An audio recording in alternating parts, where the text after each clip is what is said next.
தாலிக்கு தங்கம் கொடுத்தாங்க அம்மா. எவ்வளவு? 1 பவுன். இன்னைக்கு என்ன 1 பவுனு? மற்றவெல்லாம் தெரிஞ்சுக்காதீங்க. இந்த நாட்டில் நடக்குது இந்த அரசு பண்ற அயோக்கியத்தனம் பத்தி எதுவும் கவலைப்படாதீங்க.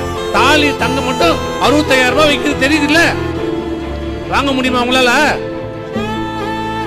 இன்னும் 2 வருஷத்துல 1 லட்சம் ரூபாய் ஆயிடும்ன்றான். இந்த ஆட்சி விட்டு போகும்போது, இந்த ஆட்சி நீங்க வீட்டுக்கு அனுப்பும் போது 1 பவுன் தங்கம் 1 லட்சம் ரூபாய் ஆயிடும்ட்டான். ஆனா அம்மா 1 பவுன் தாலிக்கு தங்கமும் 50,000 ரூபாய் பணமும் கொடுத்தாங்க. அதை ஏன்டா நிறுத்துனீங்க? அதுல என்ன நீ குறை கண்டுபிடிச்சிட்ட? அதுல என்ன குறை கண்டுபிடிச்சிட்ட? அந்த திட்டத்துல என்ன தவறு?